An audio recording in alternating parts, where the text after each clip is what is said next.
राधा की अपनी बहू को लेकर बहुत सपने थे। उसने सोचा था वो अपनी बहू के साथ अलग अलग जगह घूमने जाएगी, उसके साथ शॉपिंग करेगी, रात को खाने के बाद टहला करेगी। लेकिन उसके सपनों पर पानी तब फिर जाता है जब एक सुबह उसका बेटा पंकज एक पैर वाली लड़की, जिसने खड़े होने के लिए बैसाखी का सहारा लिया हुआ था, उसके साथ अपने घर आया और आकर अपनी माँ से कहता है, माँ, मुझे पता है आपको ये जानकर हैरानी होगी और शायद आप मुझ पर बहुत गुस्सा करेंगी, लेकिन फिर भी मैं आपको बताऊंगा कि मैंने शादी कर ली है, वो भी इससे। ये रिया है, मैं इससे बहुत प्यार करता हूँ, इसीलिए मैंने आपको बिना बताए इससे शादी कर ली। क्या शादी कर ली, वो भी एक पैर वाली लड़की से? तुझे पता भी है तूने क्या किया है? मेरी बहू को लेकर मैंने हजारों सपने सजाए थे, जिसको तूने पल भर में तोड़ दिया। कैसा बेटा है तू? 4 दिन के प्यार के चलते अपनी माँ के सपनों को चकनाचूर करते हुए तुझे शर्म नहीं आई? माँ, मैं जानता हूँ मैंने गलत किया, लेकिन मैं क्या करता, सिचुएशन ऐसी हो गई। वो मेरी पंकज जी, मैं बात करती हूँ। माँ जी, मानती हूँ मेरी इस हालत को देखकर आपको लग रहा हो कि आपके बेटे ने किससे शादी कर ली, लेकिन मैं आपसे वादा करती हूँ मैं अपनी इस कमी को कभी भी अपनी जिम्मेदारियों के बीच नहीं आने दूंगी। चुप, एकदम चुप। जो खुद की जिम्मेदारी अपने 2 पैरों पर नहीं उठा सकती, वो मेरे घर की जिम्मेदारी उठाने की बात कर रही है। और पंकज, तू आखिर क्या सोचकर तूने इस एक पैर वाली लड़की को मेरे घर की बहू बनाया? माँ, अभी आप गुस्सा हैं, इसीलिए रिया की कमी के आगे आपको उसकी अच्छाई नहीं दिखेगी, लेकिन मैं आपको बता रहा हूँ कि रिया से बेहतर कोई और लड़की इस घर के लिए हो ही नहीं सकती। अरे, इस एक पैर के सहारे जो खुद के लिए कुछ करने में असमर्थ है, वो मेरे लिए क्या करेगी? तू मेरा बेटा है, इसलिए तुझे घर से तो नहीं निकाल सकती, लेकिन इस लड़की को मैं अपनी बहू भी नहीं मान सकती। राधा इतना बोलकर चली जाती है तो वहीं ये सब सुनकर रिया की आंखों में आंसू आ जाते हैं, जिस पर पंकज उससे कहता है, तुम रो मत रिया, देखना माँ को जब सच्चाई पता चलेगी तो वो तुमको जरूर अपनाएंगी। नहीं पंकज जी, माँ जी को कभी सच्चाई पता नहीं चलनी चाहिए। मैं खुद से माँ जी को मनाने की कोशिश करूँगी। रिया अपाहिज थी, उसका एक पैर नहीं था, बावजूद इसके पंकज ने उससे शादी की और उसे अपने घर लाया। लेकिन उसकी सास के ना स्वीकारने के कारण रिया का दिल दुखता है। अगले दिन सुबह के समय रिया बैसाखी के सहारे रसोई में जाती है और चाय नाश्ते की तैयारी करने लगती है। इतने में हॉल में बैठी राधा के पास उसकी पड़ोसन माया आती है, जो उससे कहती है, क्या बात है राधा बहन, घर में छुपी बैठी हो, पार्टी वार्टी देने से बचना चाहती हो क्या? किस बात की पार्टी माया बहन? अरे बहू लाई है घर में और बोलती है किस बात की पार्टी। अरे पूरा मोहल्ला जानता है और पूरे मोहल्ले ने देखा है कि कल तेरा बेटा एक लड़की के साथ आया था, लेकिन ये बात समझ नहीं आ रही कि तेरा बेटा ऐसे छुपकर शादी करके क्यों आया? लड़की को भगा कर लाया है क्या? भगा कर? अरे वो भागने लायक ही कहाँ है। मेरे बेटे ने मेरे सपनों को चकनाचूर करके जिस लड़की से शादी की है, वो एक पैर वाली है, दूसरा पैर है ही नहीं उसका, तो कहाँ से भागेगी? बैसाखी के सहारे तो खुद चलने वाली भाग सकती है क्या? क्या एक पैर वाली बहू? माया के इतना बोलते ही रिया वहाँ बैसाखी के सहारे उन दोनों के लिए चाय लेकर आती है। रिया की आंखों में अपनी सास की बातें सुनकर आंसू आ जाते हैं और वो भारी मन से माया से कहती है, नमस्ते आंटी जी, लीजिए चाय पीजिए। अरे बेटा, इसकी क्या जरूरत थी? तू आराम करती, मुझे ऐसे अच्छा नहीं लग रहा। तू इतनी मुश्किल से चाय लेकर आई है। क्यों माया, दया आ रही है इस पर? अरे शायद मेरे बेटे ने भी दया करके ही इससे शादी करी, वरना उसकी मति नहीं मारी थी जो एक पैर वाली लड़की को अपनी पत्नी और मेरी बहू बनाता। अरे राधा बहन, कोई बात नहीं, बहू तो बहू है और वो अपनी कमी को भुलाते हुए भी देखो तुम्हारे लिए चाय लेकर आई है, अब स्वीकार भी कर लो उसे। कभी नहीं। राधा इतना बोलकर वहाँ से चली जाती है, जिसके बाद माया भी रिया के सर पर प्यार से हाथ फेर कर चली जाती है। अपनी सास के गुस्से के चलते रिया मन ही मन सोचती है कि वो आखिर अपनी सास का गुस्सा शांत करने के लिए क्या करे। इसलिए वो पूरे घर की साफ सफाई और काम करने लगती है। ऐसे ही एक दिन घर की साफ सफाई करके वो कपड़े धोकर छत पर डालने जाती है, लेकिन वो आधी सीढ़ियाँ चढ़ती है कि बैसाखी के फिसलने के कारण रिया भी उसी के साथ नीचे आ गिरती है।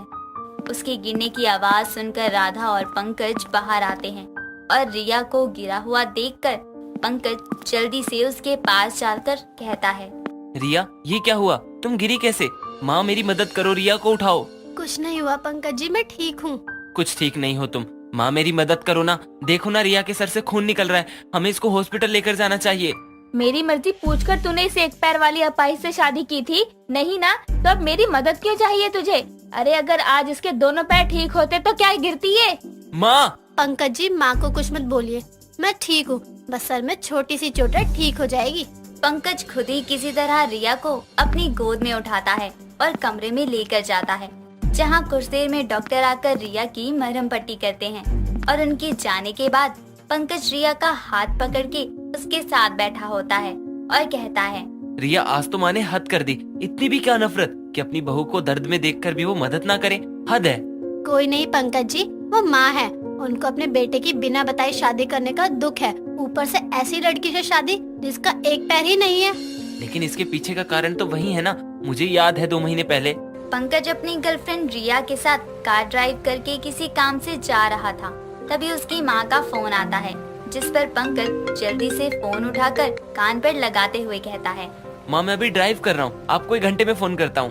पंकज इतना बोलकर फोन काट देता है, लेकिन राधा ऐसे पंकज के फोन काटने पर कहती है, कैसा बेटा है, माँ की बात सुने बिना ही उसका फोन काट दिया। कोई नहीं, मैं भी उसकी माँ हूँ, तब तक फोन करती रहूंगी जब तक उठा नहीं लेता। इतना बोलकर राधा बार बार पंकज को फोन मिलाने लगती है। ये देखकर उसके साइड में बैठी रिया कहती है, माँ को कोई जरूरी काम होगा, उठा लो फोन, क्या मैं उठाऊं?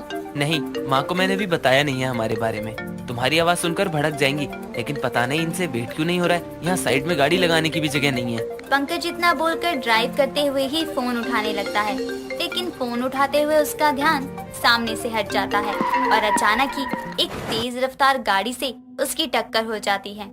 इस एक्सीडेंट में पंकज और रिया की जान तो नहीं जाती, लेकिन रिया को अपने एक पैर से हाथ धोना पड़ता है। अगर उस दिन माँ बार बार फोन नहीं करती तो फोन उठाने के चक्कर में हमारा एक्सीडेंट नहीं होता।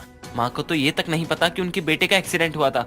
1 हफ्ते तक मेरा फोन बंद था और जब ऑन हुआ तो माँ ने ये नहीं पूछा कि मैं कैसा हूँ, बस ये पूछा फोन क्यों नहीं किया। कोई नहीं पंकज जी, उस एक्सीडेंट में हम बच गए, यही बहुत है हमारे लिए। लेकिन मेरी गलती की सजा तुम्हें मिली, मैंने फोन ना उठाना चाहा होता तो तुम्हारे दोनों पैर ठीक होते, माँ भी तुमको अपना लेती, लेकिन अब ना वो तुमको अपना रही हैं, ऊपर से दूसरों के आगे भी जलील करने का कोई मौका नहीं छोड़ती। रिया का एक पैर पंकज की लापरवाही से गया। ये बात उसके कमरे के बाहर खड़ी राधा ने सुनी तो उसकी आंखों से आंसू बहने लगे। उसको अपने किए पर पछतावा तो हुआ ही, साथ ही वो एक माँ होने के फर्ज को भी अच्छे से नहीं निभा पाई। उसे इसका दुख भी हुआ। ये सुनकर वो अपने कमरे में जाती है और खुद को बंद करते हुए कहती है, कैसी माँ हूँ मैं, अपने बेटे के इतने दिन गायब होने पर ये तक नहीं पूछा कि वो कैसा है। अगर उस एक्सीडेंट में उसे कुछ हो जाता तो मैं क्या करती। और बहू, उसको मैंने कितना सुनाया, उसके खुद के पैरों पर ना खड़े होने का कितना मजाक बनाया, जबकि उसके पैर तो मेरे ही कारण गए। लेकिन अब मैं अपनी गलती सुधारूंगी, बिना ये बताए कि मुझे ये सच्चाई पता है, वरना मेरे बच्चे मेरे बदले हुए स्वभाव को मेरी दया समझेंगे। राधा बिना ये जताए कि उसे अब सच्चाई पता है, धीरे धीरे अपने अंदर बदलाव दिखाती है। रिया की सीढ़ियों से गिरने के बाद से वो उसके लिए खाना और पानी सब कमरे में ही लाने लगी थी। उसके ठीक होने के बाद उसके कामों में उसकी मदद करने लगती, जिसके कारण रिया को भी खुशी हुई कि धीरे धीरे ही सही उसकी सास ने उसे अपना तो लिया। जिसके बाद राधा अपनी एक पैर वाली बहू के साथ ही अपने इधर उधर घूमने वाले सपने को पूरा करती है। गीता एक छोटे से गांव में अपनी बेटी के साथ रहा करती थी। गीता बहुत ही गरीब थी, इसीलिए वो लोगों के खेतों में काम करके अपना घर चलाया करती थी और गीता की मदद के लिए उसकी बेटी अंजू भी उसका पूरा साथ दिया करती थी। अब जैसे भी करके दोनों माँ बेटी अपना घर तो चला रहे थे, लेकिन अपनी गरीबी से नहीं निकल पा रहे थे। ऐसे ही सर्दियों के मौसम की शुरुआत होने को थी, जिसके चलते एक दिन गीता अपनी बेटी अंजू के साथ कंबल निकालकर साफ कर रही थी। तभी उसकी बेटी अंजू कहती है, माँ, ये कंबल तो पूरे खराब ही हो गए हैं। इतने सालों से यही एक कंबल है हमारे पास। इस बार हम एक नया कंबल ले लेते हैं ना। पिछली बार मुझे ठंड भी बहुत लग गई थी। बेटा, कंबल लेने के लिए पैसे कहाँ हैं? अभी तो मैं ये सोच रही हूँ कि पहले हम चटाई ले लेते हैं, नीचे बिछाने के लिए भी तो कुछ नहीं है ना। अब इस कंबल में 1-2 साल तो निकल ही जाएंगे ना। माँ, 1-2 साल? मुझे तो ऐसा ही लग रहा है कि 2 दिन भी नहीं चल पाएगा ये। आप 1-2 साल की बात कर रही हो? कंबल की हालत तो देखो जरा, पतला सा हो गया है और फट भी रहा है। मैं सोच रही हूँ लोगों के खेतों में काम करने के साथ साथ और कोई भी काम करना शुरू कर देते हैं, क्योंकि अब तू भी तो बड़ी हो गई है। हम इस झोपड़ी में ही रह रहे हैं, गरीबी से उभर ही नहीं पा रहे हैं। तो क्या आप सोच क्या रही हो? माँ साफ साफ बताओ, क्योंकि हमारी इस परेशानी का हल तो मुझे कुछ भी नहीं समझ आ रहा है। पहले आप अकेले करती थी तो पैसे नहीं थे, अब हम दोनों भी काम करते हैं तब भी नहीं है। मैं ये सोच रही हूँ कि हम दोनों माँ बेटी मिलकर कोई अपना काम क्यों ना शुरू करें। कम से कम थोड़े बहुत पैसे भी आ जाएंगे और भगवान ने चाहा तो हम नया कंबल भी ले लेंगे। हाँ माँ, आप बात तो बिल्कुल सही बोल रही हो, लेकिन ये हम अभी नहीं कर सकते। हमें अपने पास थोड़े बहुत पैसे ही सही, लेकिन पैसे तो जमा करने ही होंगे ना, फिर ही कुछ कर सकते हैं। हाँ, इसीलिए बोल रही हूँ ये सब फिजूल खर्च बंद कर देते हैं। ये कंबल जब अभी और चल सकता है तो नया कंबल लेने की जरूरत ही क्या है। माँ आप ठीक बोल रही हो, कोई नहीं, हम अभी इस कंबल में ही कुछ दिन और निकाल लेंगे। अंजू गीता की बात समझ जाती है और नया कंबल लेने की बात को वहीं पर खत्म कर देती है। दोनों माँ बेटी काम पर जाते हैं और इसी तरह कुछ दिन निकल जाते हैं। सर्दी काफी बढ़ गई थी। अब एक ही कंबल था जिसकी हालत बहुत खराब हो रही थी। उसमें ठंड भी कहाँ रुकती। कुछ दिनों बाद ठंड की वजह से गीता को सर्दी जुकाम हो जाता है। ये देखकर अंजू गीता से कहती है, माँ क्या फायदा होगा ऐसे पैसे बचाकर, जब तबीयत ही इतनी खराब हो रही है, बाहर ठंड इतनी बढ़ गई है। बाहर ठंड बढ़ रही है तो हम कर ही क्या सकते हैं, और ये सर्दी जुकाम तो ठंड की देन है। हर साल होता है तो इस साल भी होना ही था, सो हो गया। नहीं माँ, हर साल भी यही वजह थी और इस साल भी यही वजह है कि हम ठंड के मौसम में इतनी लापरवाही कर रहे हैं। जहाँ लोग कंबल से नहीं निकलते, वहाँ हमारा ये पतला सा कंबल। बेटा सर्दी तो बस 1-2 महीने की ही होती है, अब 1-2 महीने के लिए पैसे क्या फूकना। माँ 1-2 महीने में ही तबीयत खराब हो सकती है, इतनी लापरवाही करने का क्या फायदा। आज को हम पैसे तो बचा लेंगे, लेकिन कल को यही 2-4 पैसे दवाई के लिए लग जाएंगे। तो इससे अच्छा तो यही है ना कि हम एक अच्छा सा कंबल ले लेते हैं, कम से कम वो गर्म तो होगा ना। तुझे अभी थोड़े दिन पहले ही समझाया था कि हमारे पास पैसे नहीं है, हमें पैसे जमा करने चाहिए, और तू फिर सब भूल गई और तेरी सुई फिर कंबल पर आकर रुक गई। ठीक है, आपकी बात मान लेती हूँ मैं, लेकिन आगे जाकर हमें ही परेशानी होनी है, इसलिए मैं अभी समझा रही हूँ। मेरी बात मान लीजिए, तबीयत से ज्यादा जरूरी इस समय कुछ भी नहीं है। बेटा देख, अभी हम अच्छा सा कंबल लेंगे, और तुझे पता है सर्दी बस ज्यादा से ज्यादा 1 महीने की होती है, उसके बाद तो हल्की फुल्की से रह जाती है। 1 महीने की सर्दी के लिए इतने पैसे खर्च करना ठीक नहीं है। मैं समझा ही क्यों रही हूँ आपको, आपको तो समझना ही नहीं है, करना वही है जो आपका मन होगा। मेरी एक बात मान लो, मैं काम पर जा रही हूँ, आप आराम करना, इसमें तो कोई परेशानी नहीं है ना। ठीक है, तू मेरी इतनी बात मान रही है तो मैं भी तेरी एक बात मान ही लेती हूँ। गीता इस बार भी अंजू को समझाकर शांत कर देती है, लेकिन अंजू को समझ आ गया था कि कंबल लेना कितना जरूरी है, क्योंकि बाहर इतनी सर्दी पड़ रही थी कि लोगों के शरीर अकड़ रहे थे, तो इनके पास था ही क्या जो ये लोग सर्दी से खुद को बचा ले। 1-2 दिन तक तो ऐसे ही चलता है। अगले दिन अंजू काम के लिए जा रही थी, तभी उसे एक दुकान पर पुराने कंबल बेचता हुआ आदमी नजर आता है। अंजू उसके पास जाती है और आदमी से जाकर कहती है, भाई साहब ये कंबल पुराने से लग रहे हैं, आपके पास इतने पुराने कंबल देखने में तो ठीक ही लग रहे हैं। हाँ बहन जी, ये कंबल पुराने जरूर हैं, लेकिन अभी भी काफी गर्म रखते हैं। बड़े बड़े अमीर लोग होते हैं ना कोठी वाले, उनका क्या है, वो 1-2 साल ही इस्तेमाल करते हैं, फिर उनके काम का थोड़ी होता है। क्या 1-2 साल इस्तेमाल करने से ये इतने अच्छे कंबल उनके इस्तेमाल के नहीं होते हैं? यहाँ तो हम पता नहीं कितने सालों एक ही कंबल को इस्तेमाल करते रहते हैं। बहन जी, गरीब के घर एक ही कंबल हो वो भी बहुत बड़ी बात है। अब गरीब लोग अपनी तुलना अमीरों से थोड़ी कर सकते हैं, गरीबों को तो उनमें ही गुजारा करना होता है जो उनके पास होता है। हाँ, बात तो आप सही बोल रहे हैं। वैसे ये कंबल कितने में दे रहे हैं आप? देखिए, जो साइड में रखे हैं ये 500 के हैं, और ये मोटे वाले कंबल 1000 के हैं। बताओ आपको कौन सा वाला कंबल चाहिए, मैं भी देता हूँ आपको। 1000 रुपए तो होंगे ही, क्योंकि मैंने वो बचा रखे थे, और पुराना ही सही, लेकिन कंबल तो है, ठंड को रोकने के काम तो आएगा ही। ले ही लेती हूँ कंबल, दिखने में भी ठीक ही लग रहा है। क्या हुआ बहन जी, बताओ तो, लेना है या गप्पे लगा नहीं आई हो? हाँ हाँ लेना है, ये 1000 वाला दे दो भाई साहब। ठीक है, अभी दे देता हूँ। अंजू वहाँ से कंबल लेकर चली जाती है और घर जाकर वो कंबल अपनी माँ को दिखाने के लिए बुलाती है। लेकिन उसकी माँ घर पर नहीं होती क्योंकि गीता बाहर राशन लेने गई थी, जहाँ रास्ते में उससे एक औरत टकरा जाती है, जिस पर गीता उस औरत को रोकते हुए बोलती है, अरे बहन जी, इतनी जल्दबाजी में कहाँ जा रही हो? थोड़ा देख कर चलो, रास्ते में और भी लोग हैं। और लोगों को देखने लगी तो कम्बल बांटने वाला जो आया है इतने में चला भी जाएगा। क्या कंबल बांटने वाला कहाँ आया है? पास में ही एक मंदिर है ना, वहीं पर कुछ अमीर लोग आए हैं। हर साल कम्बल बांटते हैं, इस साल भी बांट रहे हैं। आप यहाँ मेरा समय खराब मत करो, वैसे ही मुझे बहुत देर हो रही है। कंबल बांटने वाला है, फिर तो मुझे भी जाना चाहिए। हम गरीबों के पास यहाँ कुछ नहीं है, एक कंबल मिल जाए तो हमारी सर्दी निकल जाएगी। गीता उस औरत की बात को सुनकर भागते हुए कंबल लेने जाती है। वहाँ काफी भीड़ थी, लेकिन फिर भी इतनी भीड़ में गीता को कंबल मिल जाता है। गीता कंबल पाकर बहुत खुश थी। वो कंबल लेकर घर आती है और अपनी बेटी अंजू को दिखाते हुए गीता कहती है, बेटा ये देख, तू बोल रही थी ना कंबल लेना चाहिए, तो मिल गया कंबल। अब तो खुश है ना तू? माँ, आप कहाँ से कंबल ले आई? कुछ अमीर लोग कंबल बांट रहे थे तो वहाँ काफी भीड़ थी, मैंने भी वहीं से लिया है। ये पीछे क्या है?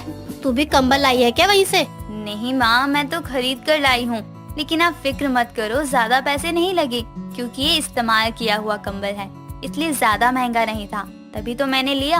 ये तो बहुत अच्छी बात हुई। जहाँ हम गरीबों के पास एक कंबल नहीं था, वहाँ अब 2-2 कंबल हैं। भगवान का शुक्र है, अब हमारी सर्दियाँ अच्छे से निकल जाएंगी।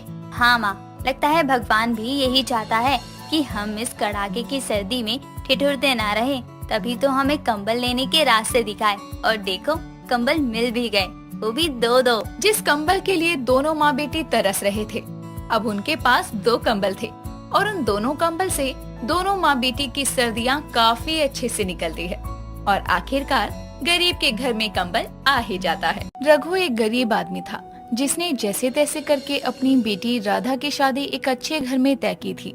देखते ही देखते शादी का समय भी नजदीक आ रहा था, जिसके चलते उसकी चिंता दिन रात और बढ़ती जा रही थी, क्योंकि गरीब होने की वजह से उसके पास ठंड में बारातियों को रोकने के लिए कोई इंतजाम नहीं था।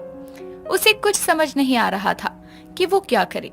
एक रोज वो अपने घर के आंगन में पड़ी चारपाई पर बैठकर ये सब सोच रहा था कि तभी उसकी पत्नी गोपी वहाँ आती है और उसके कंधे पर हाथ रखते हुए कहती है, क्या बात है जी, आप बड़े ही परेशान दिखाई दे रहे हैं, क्या सोच रहे हैं? मेरी परेशानी तुमसे छुपी नहीं है गोपी। मैं अपनी बेटी राधा की शादी को लेकर परेशान हो रहा हूँ। धीरे धीरे शादी का समय नजदीक आ रहा है। मैंने सोचा था कि हम लोग अपनी बेटी की शादी घर से ही कर देंगे, सब ठीक से हो जाएगा, लेकिन अब इस बढ़ती हुई ठंड को देखकर मुझे टेंशन हो रही है। हाँ, ये बात तो आप बिल्कुल सही कह रहे हैं। इस बात की चिंता तो मुझे भी खाई जा रही है कि हम लोग सारे बारातियों को कहाँ बिठाएंगे। हमारे जैसे गरीब लोगों के घर में कहाँ इतनी जगह होगी कि हम सारे बारातियों को बिना किसी दिक्कत परेशानी के अपने घर में रख सकें। हाँ, वही तो मैं भी सोच रहा हूँ कि अब क्या करूँ, क्योंकि लड़के वालों की सिर्फ एक ही डिमांड है कि उनके बारातियों की खातिरदारी में कोई कमी नहीं होनी चाहिए, वरना वो लोग शादी नहीं करेंगे। आप ऐसा मत सोचिए, ऐसा कुछ नहीं होगा, सब ठीक हो जाएगा, भगवान पर भरोसा रखिए। हम गरीब लोगों का सहारा ही ऊपर वाला है, और है कौन। जैसे तैसे शादी तय हो गई है मेरी बेटी की, वैसे ही बिना किसी परेशानी के भी हो जाए तो समझो मेरा सबसे बड़ा काम खत्म हो जाएगा। फिर भी हमें कुछ न कुछ करना ही पड़ेगा, क्योंकि दिन पर दिन ठंड का मौसम और बढ़ रहा है कम होने की जगह। तो आप एक काम क्यों नहीं करते, एक बार अपनी भाभी जानकी के पास जाकर थोड़ी जगह को लेकर बात कर लीजिए, जहां हम बारातियों को ठहरा सकें। मेरे मन में भी यही ख्याल आ रहा था, लेकिन क्या वो हमारी मदद करेंगी? वो तो हमारी तरह गरीब भी नहीं है, उनके पास तो पैसा और जगह सब कुछ है। वो चाहे तो हमारी सारी परेशानी 1 मिनट में खत्म कर सकती हैं। एक काम करता हूँ, मैं भाभी से मिलकर ही आता हूँ। रघु इतना कहकर अपनी भाभी जानकी के घर जाता है, जहाँ पहुंचकर वो देखता है कि उसकी भाभी हॉल में बैठकर चाय पी रही है। तभी वो उनके पास जाकर हाथ जोड़कर कहता है, भाभी, आज मैं बहुत उम्मीद करके आपके पास आया हूँ, मुझे निराश मत करिए, मुझे आपसे एक मदद चाहिए। मुझसे तुम्हें क्या मदद चाहिए?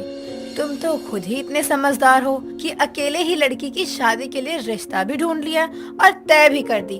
तब तो एक बार भी नहीं पूछा हमें, तब याद नहीं था कि हम भी तुम्हारे कोई अपने हैं।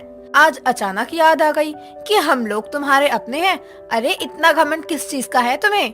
भाभी, मुझ गरीब के पास क्या है घमंड दिखाने के लिए? और ऐसा मत बोलिए कि हमने आपको बुलाया नहीं। मैंने गोपी को भेजा था जिस दिन लड़के वाले रिश्ता पक्का करने के लिए आने वाले थे, लेकिन आपने ही आने से मना कर दिया। हाँ तो सही बात है ना, जिस दिन आने वाले थे उसी दिन क्यों बुलाया? तुम्हारे भैया के जाने के बाद बड़े में मैं ही थी, लेकिन तुमने मुझे जरूरी नहीं समझा, तभी तो नहीं बुलाया ना पहले, और अब मुंह उठाकर मदद मांगने आ गए यहाँ। भाभी, आपको जो सुनाना है आप सुना लीजिए, लेकिन मेरी मदद कर दीजिए। आप जानती हैं मैं एक गरीब इंसान हूँ, ना ही मेरे पास पैसे हैं कि मैं अपनी बेटी की शादी के लिए बैंकेट बुक कर सकूं, ना मेरे पास इतनी जगह है कि मैं इस ठंड में बारातियों को आराम पूर्वक जगह में बैठा सकूं, और आपके पास दोनों ही हैं। अगर आप मेरी मदद कर देंगी तो इस ठंड में गरीब के घर की शादी बिना किसी रुकावट के निपट जाएगी। मैंने यहाँ खैरातियों की मदद के लिए कोई धर्मशाला नहीं खोला जो सबकी मदद करती फिरूं।